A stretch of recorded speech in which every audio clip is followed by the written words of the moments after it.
අපේ රත්තරන් අම්මලා අපේ රත්තරන් දූලා පුතාලා හැම කෙනෙක්ම උත්සාහ කරන්න මෙන්න මේ සිත් ටික පාඩම් කරගන්න. මොකක් කරගන්නද?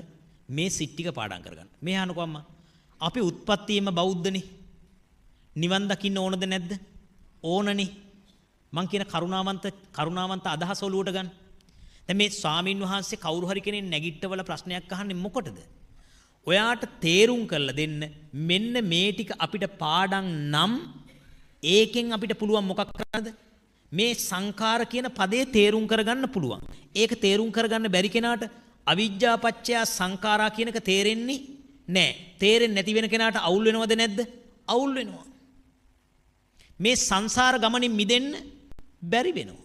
ඉතින් මේකට ප්‍රිය කරන නිවන් දකින්න උත්සාහ කරන අම්මලා කවුරු මොනව කිව්වත් මේවා අමාරුයි, මේවා බෑ, මේ අපිට වයසයි, අපි ඉස්කෝලේ ගිහිල්ලා නැහැ මොනව කිව්වත් අම්මා සමහර අම්මලා ඉන්නවා. මම ওই අනුරාධපුර පොළොන්නරුව වගේ පැතිවල ධර්මදේශනාවලට ගියාම, හම්බන්තොට පැත්තේ දුර පළාත්වල ධර්මදේශනාවලට ගියාම සමහර අම්මලා අවුරුදු 80 පැනලා පොත් අරගෙන ඇවිල්ලා මට පෙන්නනවා ස්වාමින් වහන්සේ රූපවාහිනියේ බණ අහන ඔබ වහන්සේගේ මේ සිත් ටික මම ලියලා පාඩම් කරගෙන තියෙන ඔබ වහන්සේට ඕන තැනකින් අහන්න. ඒ තරම් වීරියවන්තව කියනවා. සමෙතන ඉන්න සිල් ගන්න අපේ අම්මලා මේ ස්වාමින් වහන්සේ බොහොම උත්සාහයක් දරනවා. හැම දවසකම මේ ධර්ම දේශනාවලදී උන්වහන්සේ දැන් මේවා කියලා දෙනවා.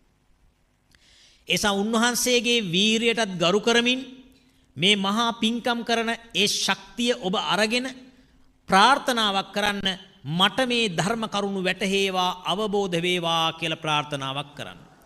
ඊළඟට හැම දවසකම තමන්ගේ ගෙදර සාමාන්‍ය බුදු පහනට අතිරේකව විශේෂ පහනක් පත්තු කරලා ඒකට විශේෂ සුවඳ තෙල් බිඳුවක් දාලා භාග්‍යවත් බුදුරජාණන් වහන්සේගේ ප්‍රඥා සාගරයේ උදෙසා මේ පහන පූජා වේවා කියලා පූජා කරලා හරිද පසඟ පිහිටුවල වැඳගෙන භාග්‍යවත් බුදුරජාණන් වහන්සේට ඒ පහන පූජා කළ අදිෂ්ඨානයක් කරන්න මට මේ ගැඹුරු ධර්මය ගැඹුරු නොවේවා සරලව අවබෝධ වේවා කියලා මම මේ කියපු කතාව බොහෝ දෙනා කරලා ඒ කටයුත්ත තමන්ගේ ජීවිතයට ප්‍රයෝජනට අරගෙන තියෙනවා. මෙතන කවුරු හරි කෙනෙක් ඉන්නවනම් එහෙම අය අත උස්සන්න බලන්න. එහෙම පහන පත්තු කරලා එහෙම ජීවිතයට ප්‍රයෝජන ගත්ත කට්ටිය. ඔන්න අත උස්සලා ඉන්නේ එවැනි පිරිස්. එසා අනිත් හැමෝමත් උත්සාහ කරන්න. මොකද හේතුව මේ ස්වාමින් වහන්සේ ඔබට යමක් කියන්නේ ඔබගෙන් ප්‍රයෝජනයක් ගන්න නෙමෙයි. මට කියන එකම ප්‍රයෝජනය මේ අහිංසක අම්මලා හරිද පන්සල් ගානේ උපරිම ආරණ්‍ය ගානේ දුවලා ඇති උපරිම නිවන් දකින්න වීරය කරලා ඇති උපරිම ඒ තාම නිවන් දකින්න මාවතේ මුලටවත් අවතීර්ණ වෙලා නැත්නම් ඒක අපරාධයක්. ඒ නිසා හැමෝම උත්සාහවත් වෙන්න අම්මා අවංකවම නිවන් දකින්න අවශ්‍ය ධර්මය ගලප ගන්න ජීවිතේට.